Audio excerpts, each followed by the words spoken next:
Fala pessoal, começando agora mais um episódio do Seu Corpo Pode. E antes da gente começar, não esquece de curtir nossa página no Instagram, no YouTube. Começa a seguir a gente nas nossas redes sociais. A gente vai começar mais um episódio com um tema muito importante, um tema muito legal. Um tema que todo mundo, ou grande parte das pessoas precisam, que é emagrecimento. E nosso convidado de hoje, para falar sobre esse tema, ele é nutricionista, ele é especialista em emagrecimento, recomposição corporal e síndrome metabólica. Felipe Caggiano, seja bem-vindo ao Seu Corpo Pode. Muito obrigado pelo convite e vamos conversar sobre esse tema. Obrigado você, Felipe, é um prazer te receber aqui. O Felipe é uma referência em emagrecimento, ele tem um produto digital chamado Escola de Emagrecimento, que a gente vai falar um pouquinho durante o nosso bate-papo. Eu gostaria de começar o nosso papo com uma pergunta que é clássica de quem tenta emagrecer e não consegue. Por que é tão difícil emagrecer? Olha, na verdade, eu acho que emagrecer em si não é tão difícil assim, porque todo mundo que quer emagrecer ou está tentando emagrecer, em algum momento já emagreceu na vida, né? Em alguma dieta que ela fez, ela emagreceu. O que é difícil é você manter o peso perdido. Então, as pessoas que eu atendo, elas já emagreceram várias vezes, só que elas recuperaram o peso. E por que é tão difícil você manter esse peso perdido, né? Eu acho que tem duas coisas importantes para a gente pensar. O principal motivo é o ambiente que a gente vive hoje, né? Então, as comidas que a gente tem disposição, os locais, é muito fácil você encontrar comida sempre e o tipo de comida que a gente encontra não é tão boa. E existem até alguns estudos onde, por exemplo, eles analisam o que acontece quando uma pessoa que vive num país onde a obesidade é mais baixa, por exemplo, o Japão, e ele vai morar nos Estados Unidos. Geralmente, essa pessoa costuma ganhar peso. Mesma coisa, essas pessoas que vivem em tribos, assim, na natureza, tipo na África, na Amazônia, em outros lugares do mundo, quando eles vão para a cidade grande, eles têm uma tendência de ganhar muito peso. Então, não necessariamente essas pessoas que não têm sobrepeso e vivem nesses lugares, elas têm, assim, uma super disciplina ou hábitos muito bons porque elas se esforçam para isso.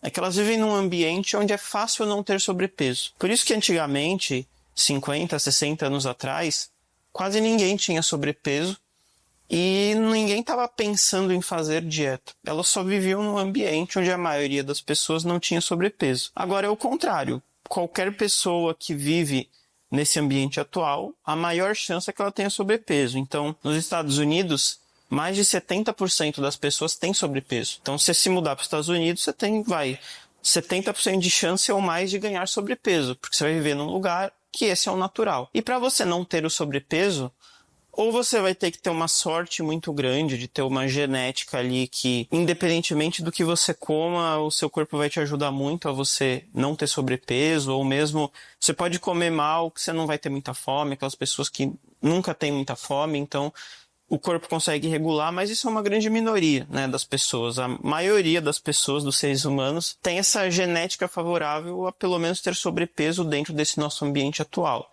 Então você tem que lutar contra o ambiente como um todo e o que é considerado normal hoje em dia. Se você come normal, entre aspas, você vai ter sobrepeso com a maioria das pessoas. Então você tem que fazer algo um pouco diferente, né? Então acaba sendo muito mais fácil você seguir, vamos dizer, a maré e o ambiente do que você fazer uma coisa diferente. Então, esse eu acho que é o principal motivo de tanta obesidade hoje em dia e de ser tão difícil. Agora, acho que tem um segundo ponto, que é, uma vez que a pessoa tenta emagrecer, geralmente o que as pessoas tentam são estratégias muito ruins, né? Então elas usam estratégias temporárias de emagrecimento, do tipo, eu vou cortar esses alimentos que eu gosto mais. Eu vou tirar todo o carboidrato, ou eu vou comer só isso, só vou comer salada, ou só vou comer ovo. Que são estratégias que é meio óbvio você pensar que a pessoa não vai manter para a vida inteira. Então, se funcionar, vai ser de forma temporária. Vai ser pontual. Vai ser pontual, porque ela vai voltar à alimentação antiga dela. Então, além de ter toda essa questão do ambiente, quando as pessoas vão tentar emagrecer, elas usam estratégias ruins e aí elas ficam muito frustradas e acham que não tem mais jeito. Então, por isso também, esses desafios da internet, eles podem gerar, pelo que você está falando, um benefício num curto prazo, mas num longo prazo, por isso que é difícil a gente conseguir esse ciclo de se manter magro ou emagrecer lentamente e progressivamente, por conta, às vezes, desafios dessas 7 dias, 21 dias Sim. do ovo, de salada, e aí isso gera como se fosse um efeito rebote, eu poderia falar assim? Eu acho que as pessoas que estão com sobrepeso, elas geralmente têm uma ansiedade, uma pressa muito grande para resolver o problema dela. Então vamos dizer que elas estão vulneráveis a essas promessas. Quando ela vê um negócio de, olha, se fizer jejum 3 dias por semana, você vai emagrecer 10 quilos num mês. Aí a pessoa pensa, nossa, é isso que eu preciso, perder 10 quilos num mês. Ela não pensa, mas será que ficar 3 dias sem comer toda semana é fácil, é difícil? Não importa, eu vou perder 10 quilos no mês. E aí, pode ser que ela perca, pode ser que não, na maior parte dos casos não. Só que é uma coisa que ela não vai conseguir manter pro resto da vida dela, né? Então, acaba sendo essa coisa temporária. E assim, você recupera o peso muito rápido. Não é uma coisa assim, no longo prazo, às vezes 2 meses depois você já recuperou tudo, às vezes até mais. E acontece que, às vezes, além de nesses processos mais radicais você perder sua massa muscular, e aí você recupera o peso, mas com mais gordura, né, que você vai ter menos músculo. Que não necessariamente você vai recuperar a massa muscular também. Exatamente, porque para recuperar a gordura é fácil, é só você voltar a comer igual você comia antes. Agora, você não vai recuperar a massa muscular só porque você está ganhando peso. Você precisa trabalhar para ganhar essa massa muscular de volta. Isso que eu ia falar. Então, qual que é a melhor forma para quem está acompanhando a gente para ela ganhar essa massa muscular no processo de emagrecimento? Eu acho que o que a pessoa tem que ter em consideração ela tem que pensar que ela tem que manter ao máximo possível a massa muscular durante o processo de emagrecimento. E dependendo do que ela fizer, dá até para ganhar. Tem gente que acha que não dá para ganhar massa muscular e emagrecer ao mesmo tempo, mas tem aí um monte de estudos que mostra que dá, e eu tenho um monte de pacientes que conseguiram. Então você precisa de 2 coisas para isso. Fazer um treino de força, que aí pode ser qualquer treino de força. Às vezes as pessoas falam, mas eu não gosto de academia. Tudo bem, tem um monte de maneiras de você fazer treino de força. Dá alguns exemplos pra gente. Olha, dá até pra você ir no Pilates, dá pra você fazer o CrossFit, um treino funcional. Eu tenho uma aluna idosa que ela ganhou massa muscular até fazendo hidroginástica, que era mais voltada pra força, com pezinhos e tal. Então, assim, qualquer coisa que você faça, o seu corpo, exige do seu corpo fazer força, já vai te dar algum estímulo.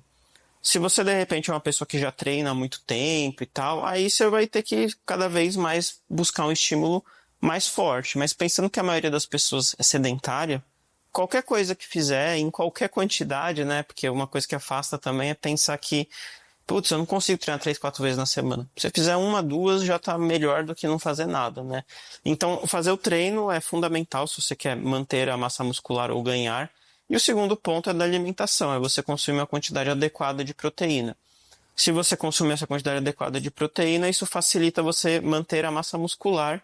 E se você treinar, você pode até ganhar massa muscular. Fora outros benefícios aí que você vai ter. Que aí, se você ganhar massa muscular no processo de emagrecimento, às vezes na balança você pode não estar com uma diferença, né? Você não vai perder tanto peso na balança, né? Isso é uma coisa que preocupa também. Às vezes, sim, o parâmetro de quem está buscando emagrecer é sempre a balança, né? Esse aí é um erro clássico das pessoas, porque a balança ela mede seu peso. E o seu peso é sua gordura, seus líquidos, conteúdo do seu intestino. Então, você beber 1 litro de água e se pesar, você tá 1 quilo mais pesado. Depois você tá no banheiro, você não tá mais. Então, você não engordou. Então, as pessoas acreditam que dá para engordar ou emagrecer quilos de um dia para o outro. E não. Isso é só uma variação normal do seu peso. Por isso que eu recomendo que, além de usar balança, e dependendo da pessoa, é melhor ela nem usar balança. Por exemplo, se ela ficar muito ansiosa quando ela vê o peso dela, se acompanha também pela fita métrica. Pode medir a cintura ou na linha do umbigo. Porque se estiver diminuindo a sua cintura, é porque você está perdendo gordura. Se você está diminuindo o peso, pode ser que seja gordura, mas pode ser massa muscular, pode ser água, pode ser um monte de coisa. Então, não dá para acompanhar só com a questão da balança. Entendi. E tem um outro ponto, acho que no processo de emagrecimento, porque tem pessoas que fazem exercício, ou às vezes não estão acompanhadas de um profissional, de um nutricionista, mas tem pessoas que dizem que estão fazendo dieta e mesmo assim não emagrecem. Que a pessoa fala, não, eu tô fazendo uma dieta, tô comendo melhor, não tô comendo besteira, mas não tô emagrecendo. O que pode estar acontecendo com esse tipo de pessoa? Eu diria que a maioria das pessoas que vêm passar em atendimento comigo me conta essa história, né? E realmente eu não acho que elas estejam mentindo, elas estão fazendo alguma dieta e algum exercício, né? Só para comentar brevemente do exercício, do que eu vejo na minha prática, e até alguns estudos mostram isso, você só fazer exercício para emagrecer dificilmente vai dar o resultado que você quer e gera uma frustração muito grande. Primeiro porque o quanto você gasta de caloria no exercício acaba sendo pouco perto do que você come em uma refeição não tão boa. É uma conta muito... Você tem que treinar muito para compensar. E segundo que, dependendo do organismo da pessoa, o corpo naturalmente, se você gastar muitas calorias no exercício, ele tenta economizar no resto do dia. Então, você ficou horas na academia, você chega em casa, você vai ficar mais tempo no sofá, você vai mexer menos a mão, isso sem ela perceber, vai piscar menos o olho. Então, o corpo vai tentar poupar energia. Então, só com exercício e ainda a pessoa... Eu não acho que é um motivo tão legal a pessoa fazer exercício só para emagrecer. Eu acho que tem que fazer exercício para questão de massa magra, para viver mais, para se sentir melhor, mais disposta. Mas as pessoas que eu conheço que treinam só para emagrecer, elas acabam ficando com raiva do treino e até param de fazer depois de um tempo, né? Questão da dieta. A pessoa fazer dieta significa muito pouco para mim, porque existem, sei lá, milhares de dietas que a pessoa pode fazer, né? E o próprio conceito de dieta, eu acho legal falar, é a forma que você se alimenta. Então, em tese, todo mundo segue uma dieta. Pode ser uma dieta boa, pode ser uma dieta que ela planeje ou não planeje, mas dieta é a forma que você se alimenta, né? Só que as pessoas pensam que dieta é uma maneira específica de comer para emagrecer. Não, é só a sua dieta normal, pode ser boa, pode... Ah, mas fulano não faz dieta, a dieta dela é aquela, é o que ele come, né? E quando você faz uma dieta para emagrecimento, às vezes você tenta tirar um alimento ali, você troca isso por aquilo, às vezes, sei lá, troquei o arroz pelo arroz integral. Faz algumas mudanças. Mas no final das contas, o que vai levar você a emagrecer ou não é se você está conseguindo reduzir o total de calorias que você comia antes. E às vezes, mesmo melhorando a qualidade de um alimento ou outro, você não está fazendo essa redução de calorias, né? E as pessoas, inclusive os estudos mostram, intuitivamente não tem uma boa capacidade de precisar quantas calorias estão comendo. Tem estudos que eles anotaram ali o que as pessoas diziam que comiam, depois eles filmaram elas comendo, e tinha gente que dava mais de 1.000 calorias de diferença. E não era nem que a pessoa estava mentindo, é que realmente alguma coisa ela não contabilizava, ou ela achava que comia tanto de quantidade e comia mais. Então, se você está fazendo uma dieta, ou começou a mudar a sua alimentação e não está emagrecendo, é um sinal que isso que você está fazendo precisa ser melhorado para você conseguir emagrecer. Eu sei que geralmente as pessoas pensam, eu devo ter algo errado nos meus hormônios, no meu metabolismo ou qualquer coisa assim, mas na verdade, se for isso, não tem muito o que você possa fazer, porque não tem um hormônio que você injeta um hormônio para emagrecer mais, ou minha genética, não dá para mudar a sua genética, é minha idade, não dá para mudar a sua idade. O que dá para mudar é a sua alimentação. A maioria das pessoas que eu atendo fala que tem metabolismo lento, ela acha que tem, vamos dizer assim, não tem um dado para confirmar isso, né? Teria até um exame chamado calorimetria indireta, que você faz, ele diz ali exatamente quanto vai ser o metabolismo basal. 90% das minhas pacientes que eu peço para fazer, dá que é normal o metabolismo delas. E a grande maioria que chega com a queixa do metabolismo lento ou não emagrece por nada, ou já tentou de tudo e não emagreceu, quando faz uma estratégia boa, aí sim ela consegue ver resultado. Perfeito. E isso serve também para essas canetas que estão muito em alta hoje, Mounjaro, Ozempic, que mesmo assim tem pessoas que usam as canetas, que fazem a aplicação das canetas, fazem uma dieta e às vezes não conseguem emagrecer. A gente sabe pelos estudos que esses medicamentos como o Egov, o Ozempic, o Mounjaro, eles são efetivos para emagrecimento, né? Dos medicamentos já inventados para emagrecimento, eles são os melhores. Muita gente tem bom resultado, mas tem gente que também não consegue emagrecer. O que acontece? Esses medicamentos, eles não aceleram o metabolismo e nem queimam gordura.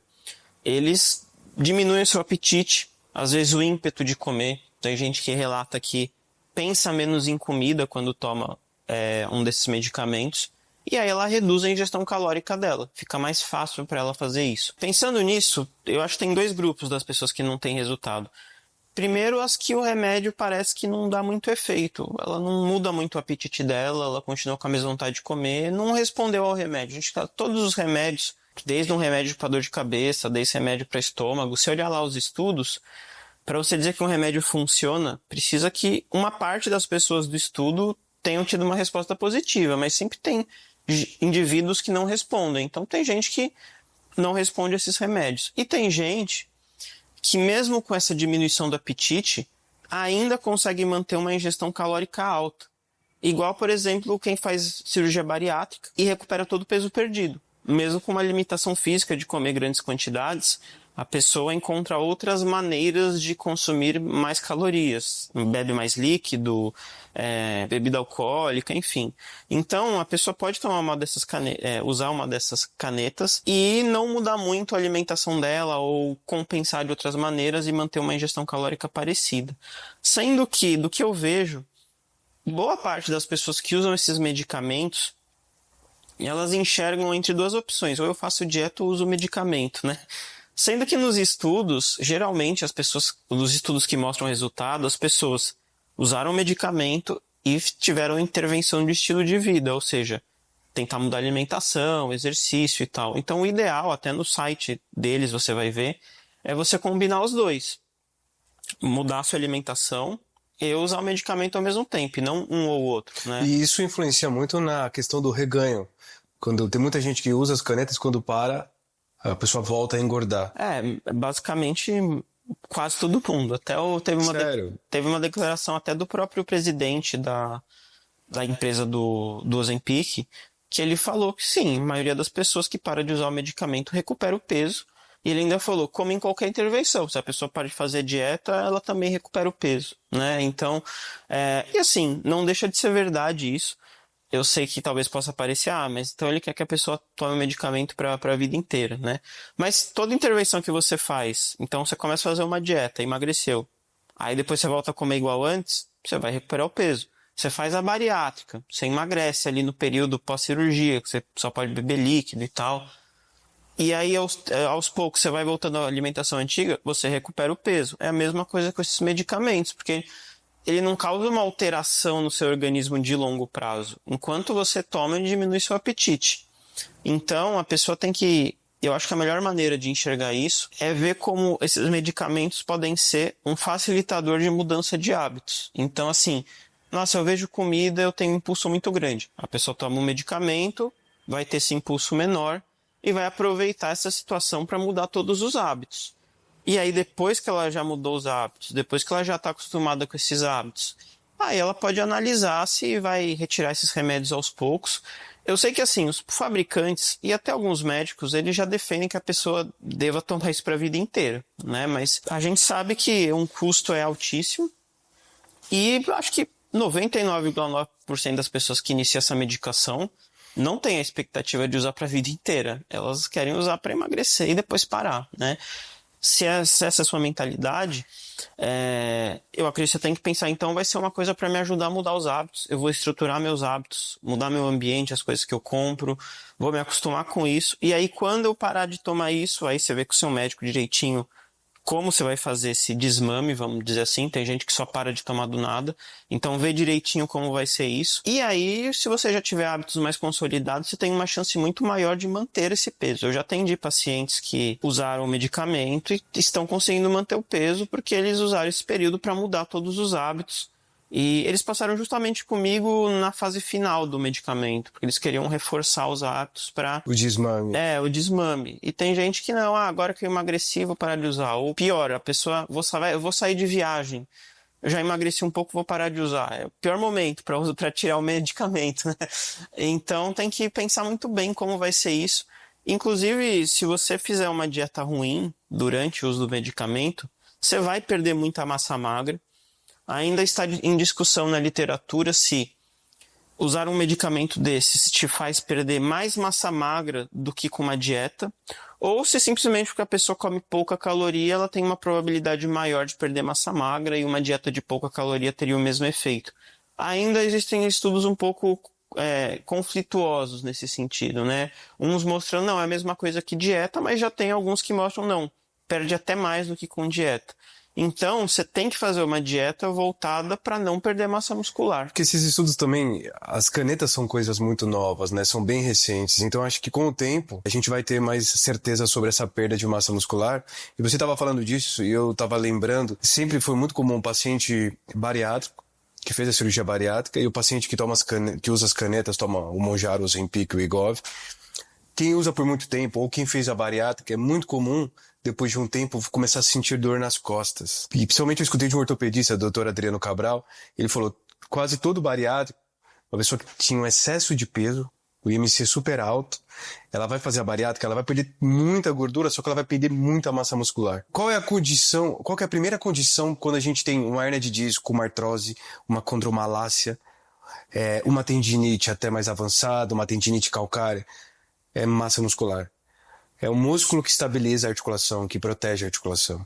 E então, quando você faz um emagrecimento muito rápido, é muito comum alguns pacientes falarem, nossa, quando eu estava gordo, eu estava acima do peso, eu não tinha dor nas costas. Eu emagreci, sei lá, 10, 15, 30 quilos, e depois de um ano desse processo, comecei a sentir uma dor que eu nunca tive.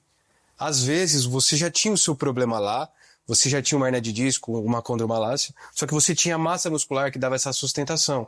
E aí, com essa perda de músculo, no processo de emagrecimento, ou por cirurgia ou com as canetas, isso acentuou a sua perda de massa muscular.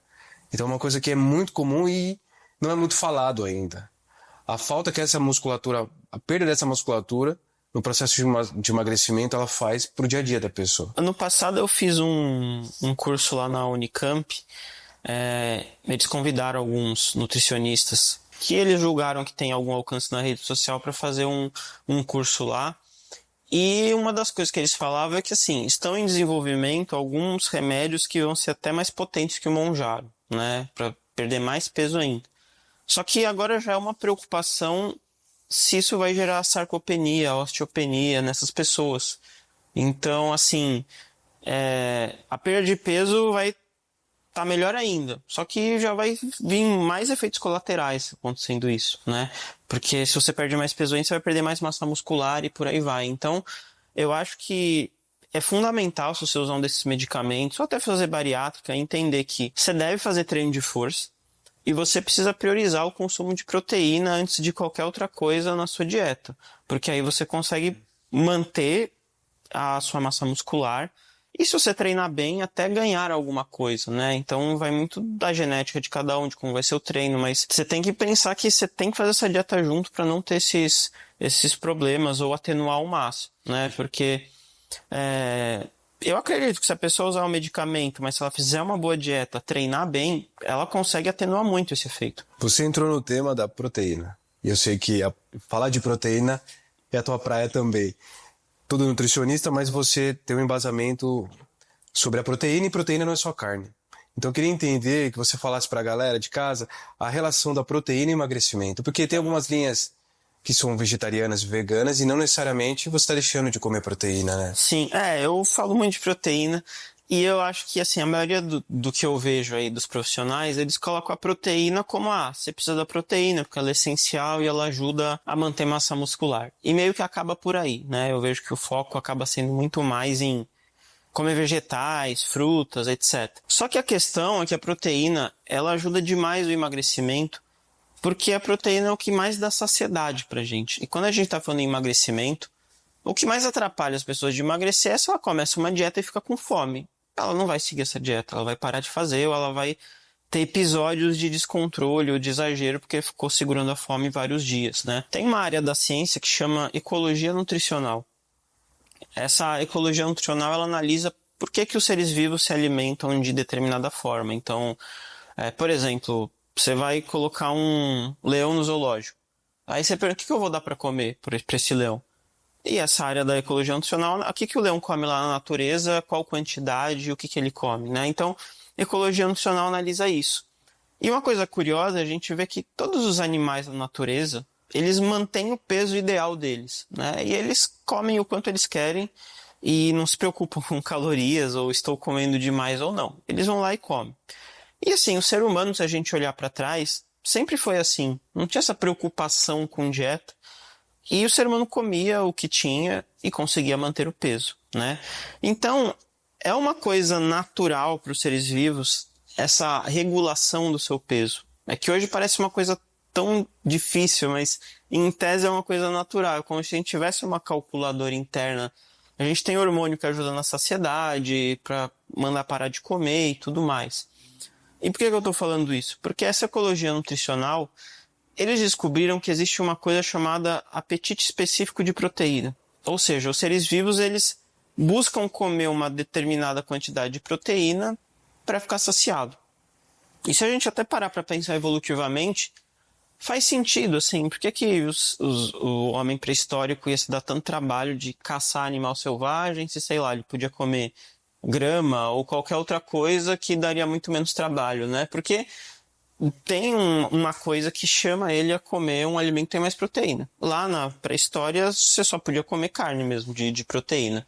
Hoje é diferente, nem ovo.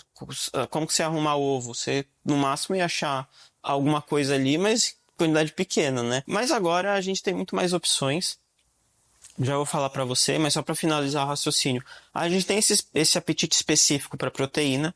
Então, quando você prioriza comer mais proteína, você vai ter muito mais saciedade por causa desse apetite específico. Tem estudos que mostram que, por exemplo, se você aumentasse a ingestão de 15% de proteína para 30%, mesmo sem contar calorias, era um estudo que eles iam, tipo um self-service, assim. Quando tinha mais proteína, as pessoas comiam naturalmente menos calorias. Eles não falavam para alguém, olha, coma tanto. Não, vão lá e come à vontade. Quando tinha mais proteína, eles comiam menos calorias. Então é uma coisa que age naturalmente na gente. Por isso que a proteína ela ajuda muito no emagrecimento, porque ela vai ter esse efeito de dar muito mais saciedade. Fora que ajuda na questão da massa muscular. E a gente sabe que os alimentos que têm proteína, eles costumam ser os mais nutritivos também. Então você pega um ovo, uma carne, um peixe, a quantidade de nutrientes que tem ali é muito grande. Você vai ter ferro, B12, complexo B. Então você consegue muita coisa, não é só a proteína, né? E o que você falou da questão dos vegetarianos e veganos é verdade. Porque assim, a necessidade da proteína é uma necessidade do corpo humano, independentemente da dieta que você siga. E se você seguir uma dieta vegana ou vegetariana, você vai continuar tendo esse apetite por proteína. E o corpo ele não consegue te mandar um aviso falando coma proteína. Ele só vai te mandar um aviso falando coma. E se você só tem alimentos com pouca proteína, você vai comer, e ele vai continuar falando coma proteína. Então, tem gente que fala, nossa, mas eu como um monte e ainda tenho fome. Aí você vai ver o que ela come. Alimentos que têm carboidrato e gordura. E é o que mais tem hoje em dia. Você encontra com muita facilidade alimentos ricos em carboidrato e ricos em gordura, né? A gente tem duas linhas aí que uns falam que o problema é o carboidrato, outros falam que o problema é a gordura. Mas quando a gente olha para a maioria dos alimentos que as pessoas comem, é os dois. Então você pega uma batata frita, é carboidrato e gordura. Você pega, sei lá, Nutella, é carboidrato e gordura. Pão com manteiga, carboidrato e gordura. Essa combinação do carboidrato e gordura é muito difícil de se encontrar na natureza. Sei lá, as frutas vão ter mais carboidrato, fruta, batata, arroz, etc. O que vai ter gordura é só, sei lá, abacate, coco, a carne de algum animal. Então, só castanha, que é um alimento que tem carboidrato e gordura, e já é um alimento difícil de você controlar, né? Porque tem essa combinação.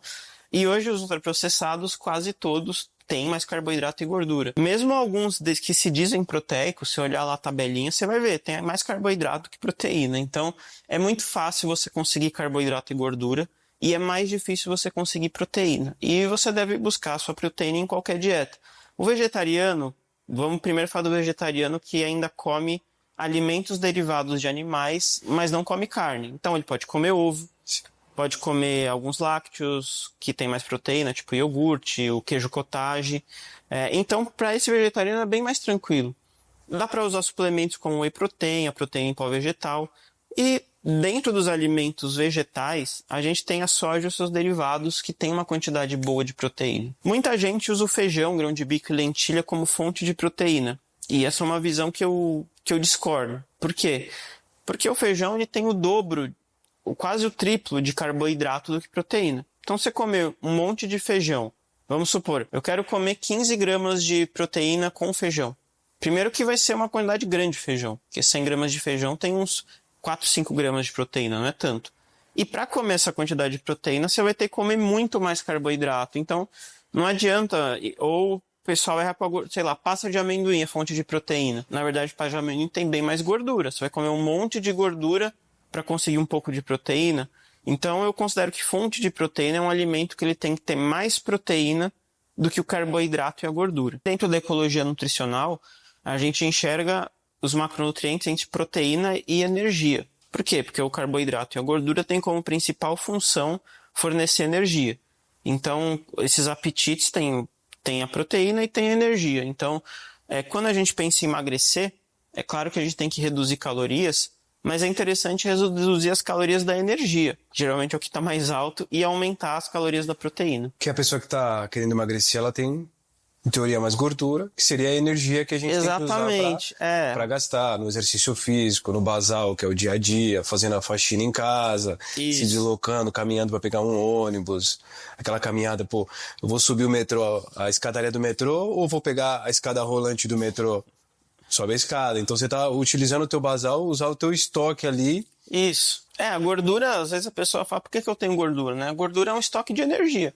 Quando você consumir um pouco menos de energia do que você precisa, o corpo vai pegar os seus estoques. Você está lá para isso. Só que se você nunca dá essa chance, você não vai usar sua gordura. E no vegano vai ficar mais difícil, né? Porque...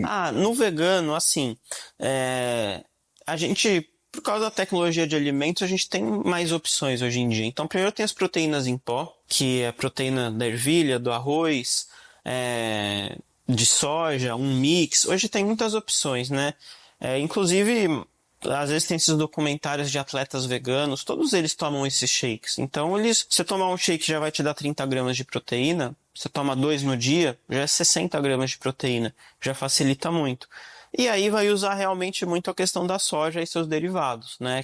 Como eu falei, tem o tofu, tem o tempê, e tem algumas outras coisas nesse sentido para o vegano. Tem algumas dessas carnes vegetais que tem mais proteína, mas nem todas têm. É aquela carne do futuro que o pessoal usa? Então, tem várias, assim. Só que nem todas são boas, no sentido proteico. Tem algumas que você vai ver, tem mais carboidrato ou mais gordura. Então, se você procurar essas carnes vegetais que tenham mais proteína do que carboidrato e gordura, eu acho uma opção boa, né? Para aumentar a proteína. Claro, alguns desses vão ser mais ou menos processados. Mas geralmente os mais processados vão ter mesmo carboidrato e gordura mais altos. Existem algumas linhas que com certeza vêm do pessoal que é mais da dieta mais carnívora, baseada mais em carne, que são contra a soja, por aquela questão de um alimento transgênico, essa questão da soja não ser a mesma soja de antigamente. Qual que é a tua visão em relação à soja? Olha, assim, o que a gente tem de estudo dos transgênicos atualmente é que, em tese, não tem nenhum prejuízo. Então, o receio com transgênico seria uma coisa mais de precaução, no sentido da pessoa pensar, isso está modificado, pode ser que cause uma coisa inesperada. Mas, assim, se a pessoa acredita nisso, tudo bem, é a crença dela ou a precaução dela. Mas, eu, por exemplo, se tiver esse alimento transgênico, eu como. Não tem nada que mostre que ele necessariamente é negativo por ser transgênico, né? E da soja, tem muito mito nessa questão de hormônio feminino, não sei o quê. Mas o que a gente tem de evidência científica é que, a não ser que alguns relatos individuais de casos, onde alguns homens comiam quantidades enormes de soja todos os dias, no geral, a literatura aponta que a soja é um alimento positivo. Então, eu não tenho nenhum receio no consumo. Tem até alguns estudos que mostram que, para alguns tipos de cânceres, especialmente femininos, a soja parece estar associada com menor incidência. Então, assim, eu não tenho nenhum receio de indicar soja para os pacientes, se ele gostar e tudo mais. E para o vegano, se ele não comer soja, fica muito difícil dele consumir a quantidade adequada de proteína, porque não tem outras fontes. É importante você falar da soja, porque de conversar com alguns veganos, de atender alguns veganos, tem pessoas que não conseguem também bater com tanta facilidade, porque a gente vive num país continental e a realidade não é igual para todo mundo. A soja ela acaba sendo uma estratégia para você ter uma adesão à proteína com um custo um pouco mais baixo. Sim, não, eu tenho seguidores nas redes que eles usam a proteína texturizada de soja, mesmo sem ser veganos. Às vezes mistura na carne moída, às vezes coloca num feijão. Então é uma alternativa de aumento de proteína para qualquer pessoa. O perfil de aminoácidos da soja é muito bom perto dos outros vegetais, né? Então é uma opção bem viável. Felipe, eu queria falar de um tema que você também é especialista, a gente não podia deixar você ir embora sem falar disso. Que é uma coisa muito comum. Igual você falou, os Estados Unidos, 70% da população tem sobrepeso e alguns estudos mostram que a gente está caminhando para algo parecido. Você pode falar melhor em dados em relação a isso, mas muita gente ainda não entende a questão da síndrome metabólica. E a gente que tem pai e mãe acima de 60, 70 anos, é uma geração que tem uma cabeça um pouco diferente da nossa em relação à medicação. É tipo, meu pai, eu tô com uma glicose alta, o médico falou que eu tô pré-diabético, eu tomo o Glifage ou a metformina, tá tudo bem, vida normal. E eu escutei uma vez já vi de alguns médicos, você continuar comendo açúcar, tendo um diagnóstico de pré-diabetes, você é a mesma coisa que você se secar no banho com o chuveiro ligado. Então, essa analogia, eu queria que você falasse um pouco o que é síndrome metabólica, o que a gente tem que fazer quando tem esse diagnóstico, como a gente busca ajuda para a síndrome metabólica e se ela é realmente uma doença. Os dados mais recentes mostram que 61% dos brasileiros têm sobrepeso. Então já é a maioria. Hein? Você parar para pensar aí 10 conhecidos, a tendência é que pelo menos 6 tenham sobrepeso. Então é a maioria das pessoas, né? Por isso que eu falo que se você come normal ou igual todo mundo que você conhece, a tendência é que você tenha sobrepeso. E assim, eu não defendo que você tenha que comer de uma forma super estranha. Eu acho que dá para você comer e emagrecer sem cortar nada, mas você vai ter que ter uma consciência e um cuidado maior. A síndrome metabólica, ela é determinada por uma série de fatores, alguns fatores aqui, né? Então, por exemplo, triglicerídeos alterados, circunferência da cintura. Então, é uma série de fatores que quando você tem alguns deles, você pode ser diagnosticado com síndrome metabólica. Mas eu acho que para quem está em casa, o principal deles, e que é fácil de identificar, é a medida da sua cintura. Existe um negócio chamado relação cintura-altura, que você mede sua cintura, aqui logo abaixo da costela, né? E a ideia é que a sua cintura ela tenha até metade da sua altura. Então você pega a sua altura, vai, por exemplo, mulher, 1,60. 160 dividido por 2, dá 80. Se a sua cintura tem mais que 80 centímetros, a chance de você ter gordura visceral é grande, é uns 80%. Tem estudos que mostram que a correlação aí, por exemplo, de resistência à insulina para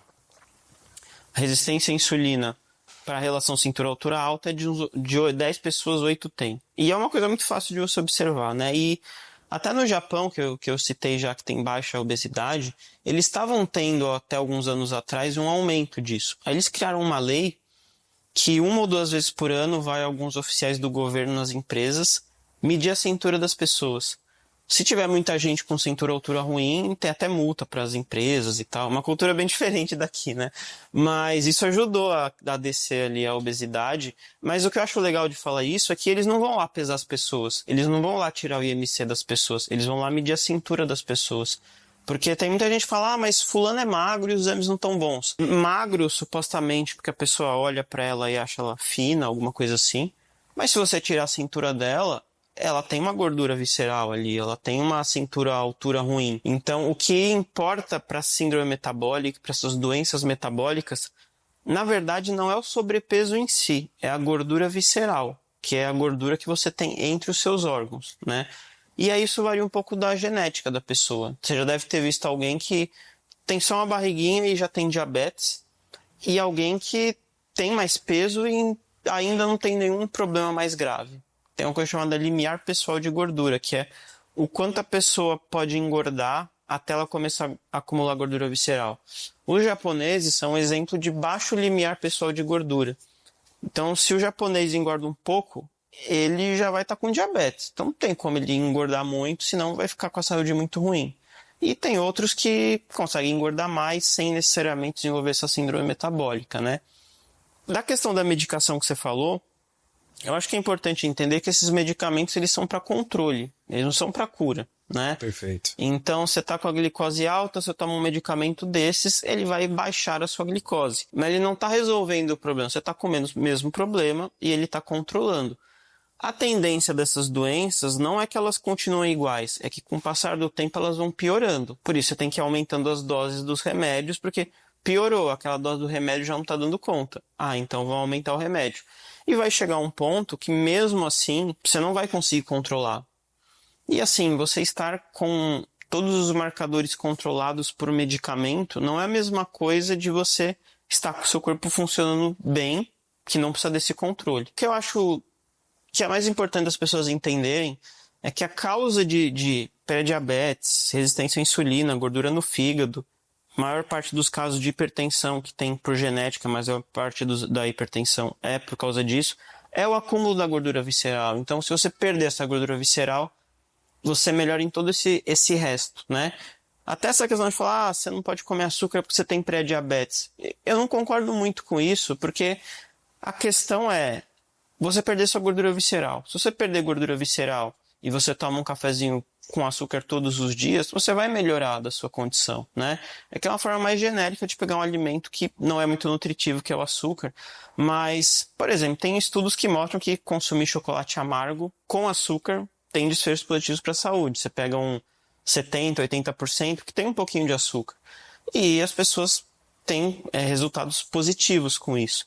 Então a questão é muito mais a dose da coisa e a sua alimentação como um todo do que um alimento específico. E você acha que uma pessoa, idade do nosso pai, 70 anos, que toma um remédio para pressão, que toma um remédio para glicemia, para controlar essa glicemia, que às vezes não é uma pessoa muito acima do peso, mas está lá de 5 a 10 quilos acima do peso, está nas características que se enquadram para uma síndrome metabólica, ela tende, se ela seguir um acompanhamento com o nutricionista, fazer exercício direcionado, ela tende a fazer um desmame ou até diminuir as doses dos remédios, porque a partir do momento o que eu vejo é que, a partir do momento que as pessoas nessa idade, elas começam a tomar esses remédios, elas falam, esse remédio entrou na minha vida e nunca mais ele vai sair. Não do dia para a noite, mas se esse remédio entra na sua vida e você consegue mudar o seu hábito, da mesma forma que esse remédio entrou, ele pode ou sair ou estar com uma dose menor? Com certeza. Tem muitos remédios que se você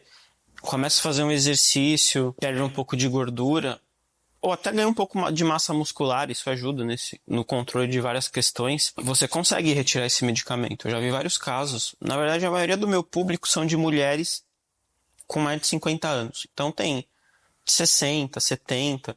E eu já vi vários casos que você, melhorando esses hábitos, você consegue tirar esses remédios. Não é por causa, mas por causa dessa idade vai ter que tomar. Não, a não ser que a pessoa já está com uma falha em algum órgão e vai precisar do remédio para compensar. Mas na grande maioria dos casos, mudando os hábitos, você vai conseguindo tirar os remédios, sim, com certeza. Estar ansioso, que é uma realidade hoje no mundo, não é só nossa, acho que no mundo inteiro, influencia nessa questão do emagrecimento. Olha, quando eu falei do ambiente, né, eu falei do ambiente de ter alimentos, vamos dizer assim, ruins e fáceis o tempo inteiro. Mas outra questão do ambiente é a nossa própria rotina. Então hoje as pessoas têm menos tempo para cozinhar. Eu acho que até as gerações mais jovens, muita gente não sabe cozinhar nada, assim, não tem esse hábito. Já não viu os pais cozinhando muito e elas pegaram menos ainda esse hábito, né? Então, hábito da correria, do trabalho, de chegar em casa, de ter facilidade de pedir comida, isso influencia muito. E a questão essa questão emocional que você comentou, né? Como as pessoas estão numa vida muito corrida e às vezes não tem muitas alternativas de atividades para ajudar com essas coisas, a comida acaba sendo um escape fácil. Então, tô ansiosa ou tô meio deprimida, vai lá e come alguma coisa, você se distrai do seu problema e se sente um pouco melhor. Só que, mesmo para essa função, o alimento ele acaba sendo ruim. Por quê? O que costuma acontecer? A pessoa tá ansiosa, come o bolo. Enquanto ela tá comendo o bolo, ela tá feliz, ou ela parou de pensar naquilo. Mas pouco tempo depois vai voltar esse problema, essa ansiedade. E especialmente com as mulheres, vai vir uma culpa grande de ter comido esse bolo. Então ela já vai criar um problema novo. Então não dá nem para dizer que a comida é bom para resolver a ansiedade. Não, a comida ela serve para te distrair um pouco disso. Mas existem coisas muito melhores para você fazer. Tipo exercício, sei lá, ouvir uma música, ligar para alguém, às vezes tomar um banho quente. São atividades que a gente, na psicologia, falam que não são disfuncionais, né? Para resolver esse problema. Resolver não, ou pelo menos atenuar, né? Porque para resolver talvez precise de uma coisa maior, talvez uma terapia ou até a própria mudança de ambiente, sei lá, você se muda para praia lá, pro litoral interior, muda a sua vida, sua ansiedade diminui. Então, tem a questão ambiental, tem a questão da terapia, muita gente não vai conseguir se mudar, ou até reorganizar a sua rotina. Mas acho que o principal é entender que, apesar da comida ser algo que você está acostumado a usar como escape, ela não é efetiva nisso e ela cria um novo problema. Agora, eventualmente, você usar a comida, eu acho que todo mundo vai fazer, né? Às vezes a pessoa, não, então nunca mais posso comer por emoção. Não, isso vai acontecer. O problema é quando isso tá num nível que te atrapalha de ganhar peso, ficar doente, etc. E para isso, uma dica que eu dou é que se você conseguir, primeiro, estar bem nutrida, você chega em casa cansada e com muita fome, é uma coisa. Você chega em casa sem fome nenhuma, por mais que você esteja cansada, você vai ter uma tolerância maior a procurar o que comer. Quando você chega com fome, você vai comer qualquer coisa. Então, você chegar com menos fome, porque você comeu melhor, e você ter boas opções em casa, às vezes algo já pronto, coisa assim, porque você chega cansada com fome, não tem nada pronto. Você vai pedir comida e geralmente não vai ser boa. Agora, você chega em casa sem tanta fome e já tem coisa que você preparou antes, por mais que você não esteja feliz naquele dia ou acontecer algo ruim no trabalho, a chance de você comer melhor é muito grande. Então, o planejamento ajuda muito nisso. É aquele exemplo clássico da pessoa que vai abrir uma caixa de bis e não consegue ficar em 2, 3, né? Com Ela certeza. acaba comendo a caixa inteira.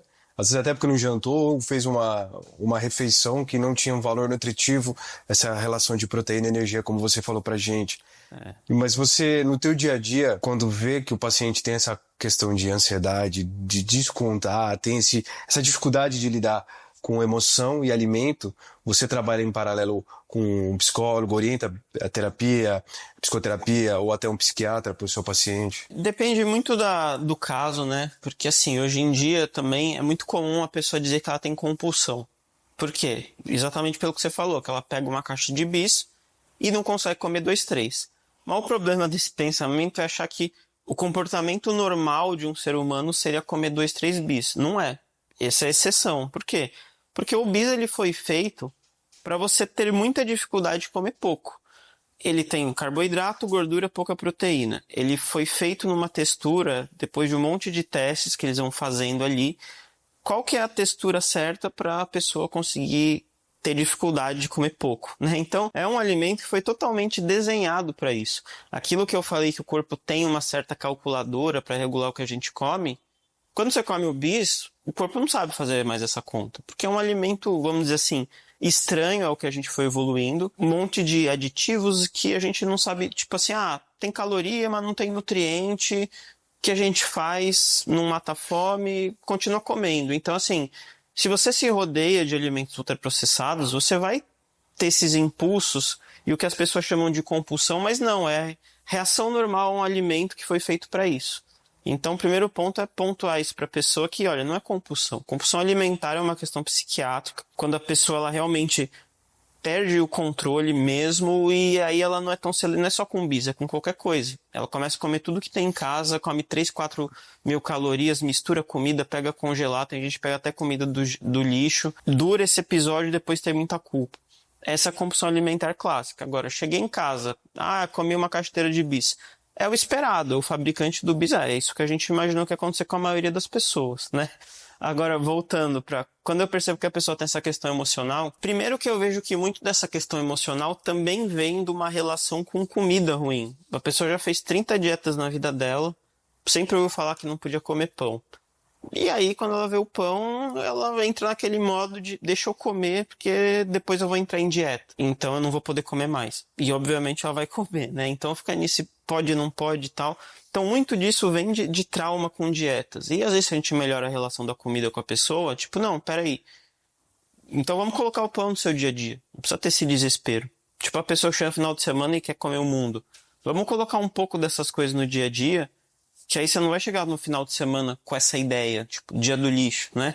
Que veio muito da questão dos fisiculturistas, e a gente tem estudos mostrando que 50% dos fisiculturistas têm transtorno alimentar. Caramba. Então, toda a estratégia que vem do fisiculturismo, você tem que olhar com um certo receio, porque pode ser bom para moldar o corpo, mas tem uma chance alta de gerar problemas de transtorno alimentar, né? Essa questão do dia do lixo, por exemplo. Então, ou várias estratégias de secar e tal, enfim, muito cuidado. Mas, então, primeiro melhorar a relação com a comida da pessoa.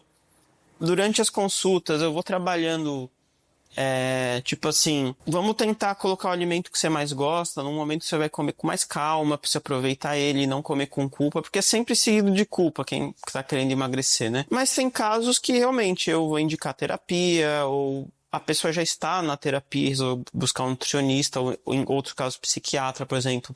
Se é compulsão alimentar mesmo, aí o nutricionista ele é muito secundário nesse processo. O principal é com o psiquiatra. Mas eu vejo que a maioria dos casos é muito essa junção de rotina muito corrida, muito ultraprocessado e relação com a comida ruim por causa de muitas dietas, né?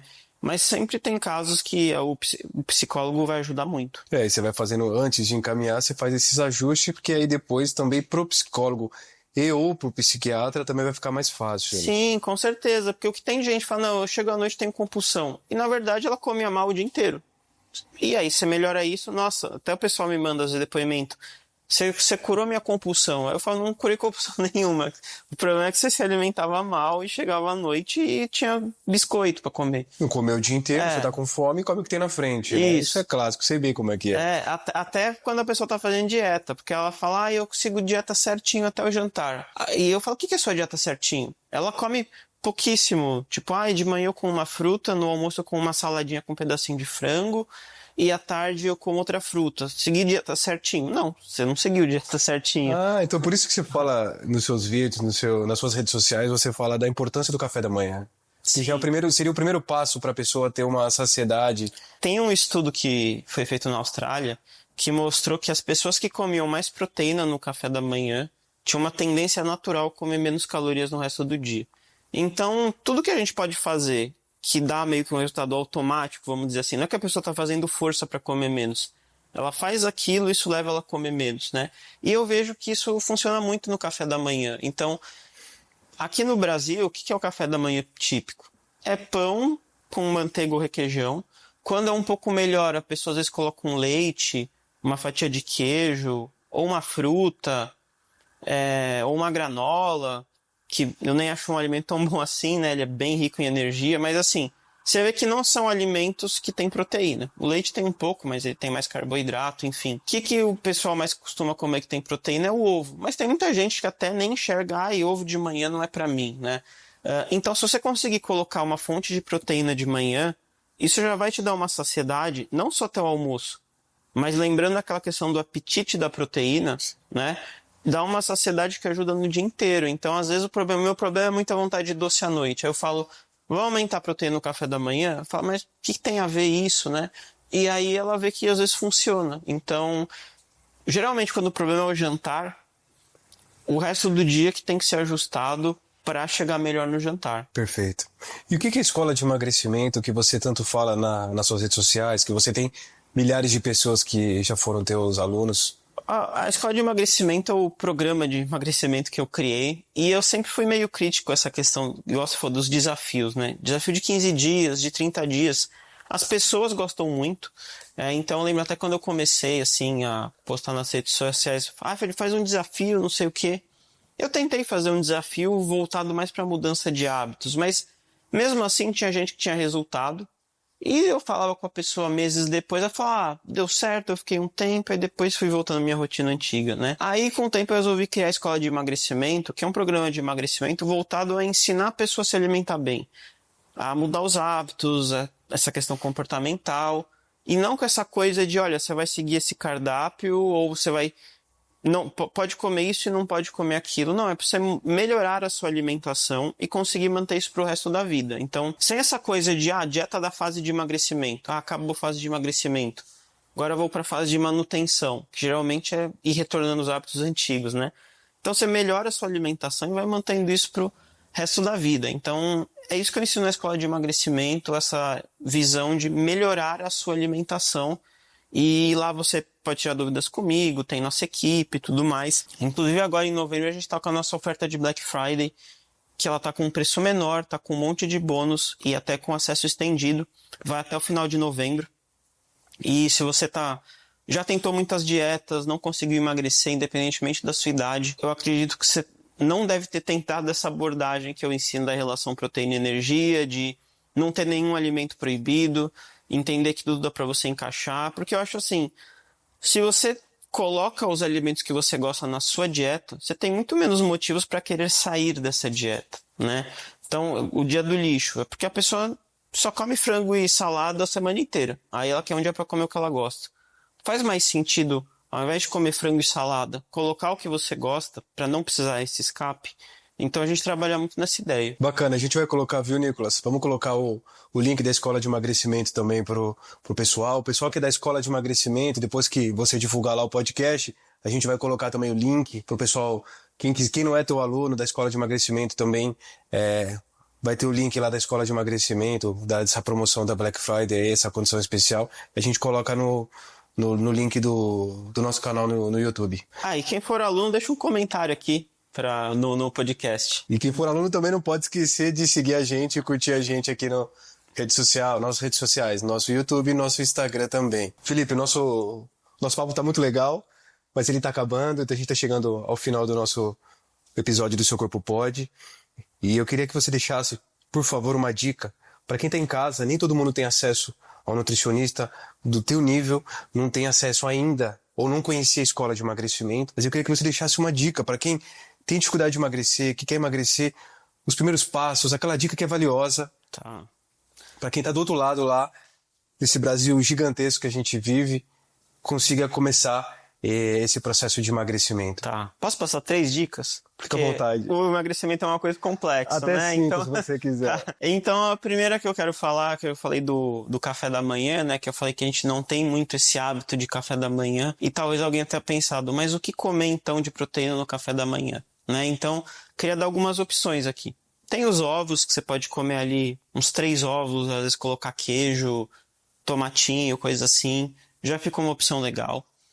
Outra coisa que dá pra você fazer um sanduíche. Pode ser qualquer pão que você gosta. E você coloca uma fonte de proteína magra, tipo um atum, um peito de frango desfiado, uma carne moída. Pode fazer um patezinho com creme de ricota, ou se for a carne moída, até colocar um molho de tomate, algo assim. No Nordeste, muita gente come, por exemplo, frango desfiado ou carne seca com cuscuz.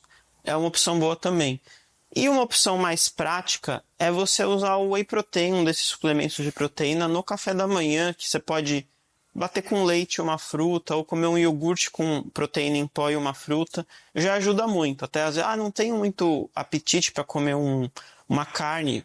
Essa opção do whey protein ajuda muito. Então essa é a primeira dica, faça um café da manhã com mais proteína, que vai ajudar. Eu tenho até um livro chamado 55 opções de café da manhã proteicos, porque as pessoas não têm muita ideia do que comer, né? E aí tem 55, depois dá uma olhada lá no meu perfil. A segunda dica, pro almoço, como montar o prato, né? Eu tenho um prato que eu chamo de prato PVQ, que é proteína, vegetais e qualquer coisa. Como que é? Metade desse prato, você vai colocar uma fonte de proteína. Geralmente falam pra você colocar metade salada, né? Que assim, não é ruim, mas geralmente as pessoas ficam com fome com esse prato de metade salada. Então você coloca metade do seu prato uma fonte de proteína, peixe, carne, frango, se for vegetariano, pode ser os ovos, o tofu, alguma coisa nesse sentido. 1/4 do prato, que são os vegetais, você vai colocar alimentos que eu chamo de baixa energia. Todos os vegetais, legumes, alface, cogumelos, coisa nesse sentido. Eu coloquei 1/4 do prato aqui, mas se você quiser colocar mais do que isso, pode colocar. E o último quadrante do prato, que é o Q, do PVQ, é o qualquer coisa. É para você colocar qualquer outro alimento que você gosta. É arroz e feijão, é a batata, é a abóbora, é a mandioca. Porque aí você consegue montar um prato que vai te ajudar a emagrecer, porque tem proteína, tem vegetais, e você está limitando o que seria mais calórico nesse prato. Assim, para o dia a dia, é melhor você usar uma dessas opções que eu falei, arroz, batata, etc. Mas, eventualmente, eu tô com muita vontade de comer, sei lá, um pastelzinho. Usa esse mesmo modelo de prato e coloca esse alimento ali. Aí você não precisa sair da dieta para comer nada, né? Então, essa é a segunda dica, esse prato PVQ. E eu acho que a terceira dica que eu dou é pensar assim, que você pode mirar em comer melhor para se nutrir melhor, ao invés de você só pensar em emagrecimento. Quanto mais ansiedade você tem para emagrecer, mais você quer emagrecer rápido, mais você vai tentar dietas temporárias, radicais, mais você vai ficar frustrada de tipo, perdi 4 quilos, mas eu queria 6. Aí você desiste. Então assim, pensar em se nutrir melhor, ter mais tolerância aos seus erros. Qualquer pessoa que vai seguir uma dieta vai cometer erros. É normal, a gente faz 1000 refeições por ano, pelo menos, né? Todo mundo vai errar várias vezes, não é motivo de você desistir. E se não fez uma refeição tão boa, tenta fazer melhor na próxima. Tentar trazer um pouco mais de leveza ao seu processo, que eu vejo que justamente as pessoas que desapegam um pouco de tem que emagrecer tanto até tal data, acabam até emagrecendo mais. Então fazer isso acaba ajudando muito. Mas e frango? Só peito grelhado? Olha, a gente tem várias partes do frango, né? O peito, ele é a mais magra, vamos dizer assim. E o oposto seria a sobrecoxa, é a mais gorda. Dá pra colocar qualquer deles no seu processo de emagrecimento. O que você tem que entender é que, por exemplo, se eu usar a sobrecoxa, que é mais gorda, de repente, na hora de você colocar o acompanhamento, você vai pegar um acompanhamento que tenha menos energia. Então, vamos supor que um dia você queira, sei lá, o dia que você quer colocar esse pastelzinho que eu falei, é melhor você usar o peito de frango. Agora, o dia que você colocar sobrecoxa, se de repente você colocar uma abóbora, que tem pouco carboidrato, por exemplo, vai combinar melhor. E entre o peito e a sobrecoxa tem ali os meio termo, né? Então dá para usar tudo, é só você ter essa noção. Já que eu tô pegando algo que já vai ter mais gordura aqui, eu maneiro um pouco no meu acompanhamento, tá? O bacana é que você falou essa palavra noção, que é essas 3 dicas, tudo que a gente conversou, que você trabalha, é para que as pessoas tenham mais noção, mais entendimento, compreensão da questão alimentar, da questão de distribuição num prato de nutrientes. Eu acho que nós, como profissionais de saúde, temos que pensar em gerar e levar mais informação, conscientizar mais as pessoas. Acho que é a ideia do Seu Corpo Pode e da gente levar para mais pessoas, porque numa época onde as pessoas estão muito polarizadas, acho que um pouco de equilíbrio, bom senso, na tua área, na minha área, em todas as áreas, a gente consegue ajudar mais pessoas. Sim, o clássico que a pessoa fala, eu fui no médico, ele mandou fazer dieta. Essa é a orientação dele. Mas peraí, né? Que dieta? O que é pra eu comer? Ou pior, tem médico que às vezes dá, olha, corta isso, corta aquilo. Tipo, uns falam, não pode mais comer carne, não come mais nada com açúcar. E a pessoa só recebe essa orientação e fica perdida, né? Eu tirei açúcar e não emagreci. É comum, você só tirou um dos alimentos mais calóricos da sua dieta, mas a ingestão total de calorias talvez tenha continuado a mesma. Você não aumentou a sua saciedade, você não pensou em aumentar a ingestão de nutrientes e não mudou nada da cabeça, assim. Então, eu acho que o conhecimento é fundamental para a pessoa conseguir emagrecer. Perfeito. Felipe, mais uma vez, obrigado. Foi um prazer te receber aqui. E a gente vai estender esse convite para uma próxima oportunidade, porque a gente tem bastante coisa para falar sobre emagrecimento. E espero que o pessoal de casa tenha gostado. Não deixa de curtir, compartilhar. E a gente se vê numa próxima. Obrigado, foi muito legal estar aqui e a gente pode voltar numa próxima vez.